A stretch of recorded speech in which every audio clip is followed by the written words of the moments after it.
हमारे सामने ही मतलब कि वो लहर आके एकदम से हमारे सड़क को ऐसे मतलब कि चीर के चली गई।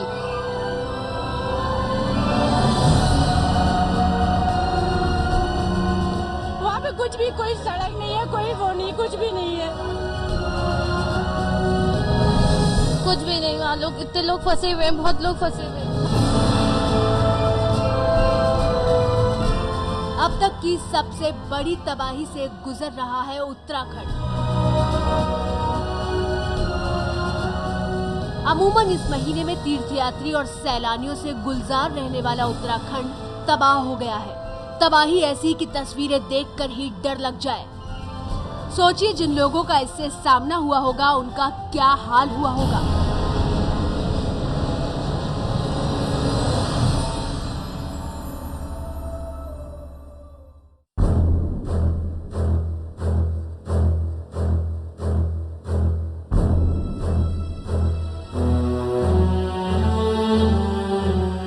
एबीपी न्यूज संवाददाता ने तबाही की ऐसी ही तस्वीरों को आप तक पहुंचाने के लिए पहाड़ियों को पार किया।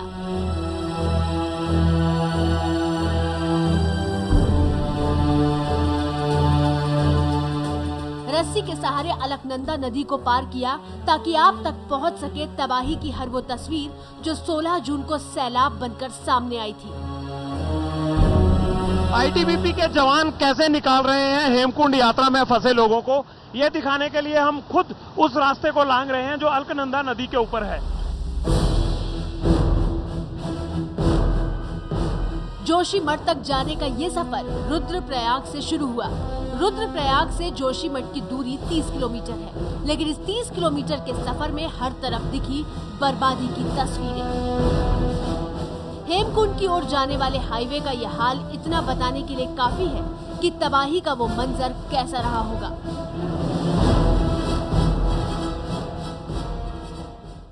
रुद्रप्रयाग से जोशीमठ तक का रास्ता खोल दिया गया है। इस रास्ते में सबसे बड़ा संकट था ये पहाड़। आप मेरे पीछे तस्वीरें देख सकते हैं। रुद्रप्रयाग से जोशीमठ की तरफ जब हम 30 किलोमीटर चलते हैं तो ये पूरा पहाड़ धंसकर सड़क पर आ गया और सड़क भी उसके साथ नीचे जमीन पर चली गई। यही वजह थी कि तकरीबन 500 मीटर का ये स्ट्रेच ढह जाने के कारण यहाँ ट्रैफिक बंद हो गया था और जो लोग केदारनाथ घाटी से और हेमकुंड साहिब से निकाले जा रहे थे उनको जोशीमठ के कैंपों में रखना पड़ा था, क्योंकि उन कैंपों से सड़क के रास्ते इन लोगों को रुद्रप्रयाग और ऋषिकेश भेजने का कोई इंतजाम नहीं था। लेकिन इस मलबे को साफ कर दिया गया है और अब जोशीमठ से रुद्रप्रयाग का संपर्क जुड़ गया है। दोनों साइड वाहनों की लंबी कतारें लगी हैं।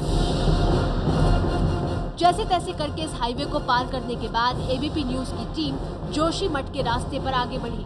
जगह भले ही बदल गई लेकिन तस्वीर नहीं बदली थी।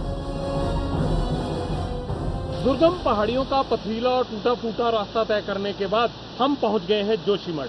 यूं तो रुद्रप्रयाग से जोशीमठ तक की दूरी महज 113 किलोमीटर की है, लेकिन बारिश से हुई तबाही के बाद जो रास्ते खराब हुए हैं उस वजह से ये 113 किलोमीटर का रास्ता तय करने में कम से कम 7 घंटे लग जाते हैं।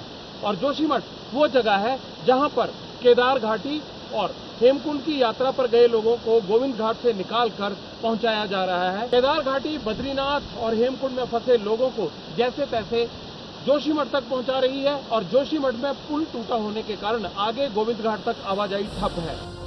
जोशीमठ से 19 किलोमीटर आगे पड़ता है गोविंद घाट। वही गोविंद घाट जहां से बद्रीनाथ और हेमकुंड साहिब का रास्ता अलग होता है। इस रास्ते पर सबसे ज्यादा तबाही इसी गोविंद घाट के इलाके में हुई है। गोविंद घाट में फंसे लोगों को जोशीमठ तक पहुंचाने के लिए ये दुर्गम पहाड़ का रास्ता एकमात्र जरिया बचा है और सुबह 7 बजे से लेकर रात के 8 बजे तक यूं ही आईटीबीपी के जवान इस रस्से की मदद से और खुद एक ह्यूमन चेन बनाकर इन लोगों को निकालते हैं। यही वजह है कि गोविंद घाट में फंसे हजारों लोग अब तक निकाले जा सके हैं, क्योंकि नीचे आप अलकनंदा का बहाव देख सकते हैं कि कितना तेज है और जिस तरह से गाड़ियों के पहिए नजर आ रहे हैं दूर किनारे में, तो ये बात साफ है कि गाड़ियां जो वही हैं उनके कलपुर्जे किस तरह से इस बहाव में टूटकर अलग हो गए होंगे।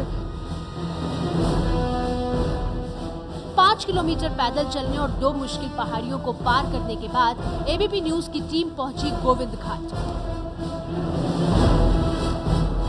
सिखों के धार्मिक स्थल गोविंद घाट में हुई है भारी तबाही। कितनी गाड़ियां बह गई अंदाजा नहीं। गुरुद्वारा साहिब को जो नुकसान हुआ है उसकी तस्वीर आप मेरे पीछे देख सकते हैं।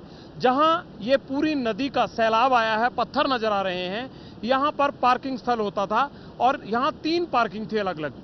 वो तीनों पार्किंग बह गई और उनमें खड़ी सैकड़ों गाड़ियां कहां अलकनंदा के बहाव में चली गई, किसी को पता नहीं चला। कितने लोग गाड़ियों के अंदर सो रहे थे जो उस पानी में बह गए, कोई अंदाजा नहीं है। इस वक्त जो तस्वीरें आप सामने गोविंद घाट की देख रहे हैं, ये गोविंद घाट गुरुद्वारा है, लेकिन गुरुद्वारे को भारी नुकसान हुआ है। और इसी गुरुद्वारे से पुल था, वो जोड़ता था सामने जो चढ़ाई शुरू होती है हेमकुंड साहिब के लिए, उस पुल का नामो निशान नजर नहीं आ रहा है। वो पुल मिट्टी के सैलाब में पत्थरों के बीच फंसा हुआ दिख रहा है। एक छोटी सी झलक उसकी नजर आ रही है, बाकी पुल सारा इस सैलाब के अंदर चला गया है। यहाँ जो कुछ दिखा वो हर किसी को हिला देने वाला था। गोविंद घाट बाजार से प्रलय का वो पानी तो बह चुका था, लेकिन अपने पीछे जो निशान उसने छोड़े हैं उसे खत्म होने में सालों लग जाएंगे। अब आपको नजारा दिखाते हैं गोविंद घाट गुरुद्वारा का कि यहाँ हुआ क्या है। नदी में आए सैलाब ने पूरे गुरुद्वारा के अंदर रेत, मिट्टी, पत्थर भर दिया है और गुरुद्वारा पूरी तरह से तबाह हो गया है। ये पेड़ देखिए, कितना बड़ा पेड़ पानी के सैलाब में मलबे के साथ लंगर हॉल में घुस आया। ये तना है, ये पेड़ का तना है, पूरे का पूरा पेड़ चला आया। अंदाजा लगाया जा सकता है कि क्या हाल हुआ होगा उस वक्त जब ये सैलाब आया था। लेकिन इस रास्ते पर तबाही की कहानी यहीं जाकर खत्म नहीं होती। अलकनंदा पर बना वो पुल बह चुका है जो लोगों को इस पार से उस पार तक ले जाने का एकमात्र जरिया हुआ करता था। देखिए कैसे उफनती अलकनंदा के बीच लोग इसे पार कर रहे हैं। ये है वो जुगाड़ का रास्ता जो अलकनंदा नदी को हेमकुंड से आने वाले यात्रियों के लिए किया गया है। और इस जुगाड़ से पिछले 2 दिन में 2000 मुसाफिरों को अलकनंदा नदी पार करा के गोविंद घाट पहुंचाया गया है। बिल्कुल इसी तरह से जैसे मैं कर रहा हूं। एक सीढ़ीदार है और एक ये पुली वाला। ये 2 तरह का जुगाड़ है जो आईटीबीपी ने किया है लोगों को हेमकुंड साहिब यात्रा में फंसे होने से निकालने के लिए। 16 जून की रात सैलाब की शक्ल में आई तबाही सब कुछ बहाकर अपने साथ ले गई। तबाही ने कुछ नहीं छोड़ा। हजारों लोग जिंदगी की जंग लड़ते हुए भूखे प्यासे जहां तहां फंसे हैं, क्योंकि इन लोगों के पास कोई चारा नहीं बचा। तबाही की ये कहानी उत्तराखंड के सिर्फ एक हिस्से की है। तबाही के तांडव से पूरा उत्तराखंड तबाह हो चुका है।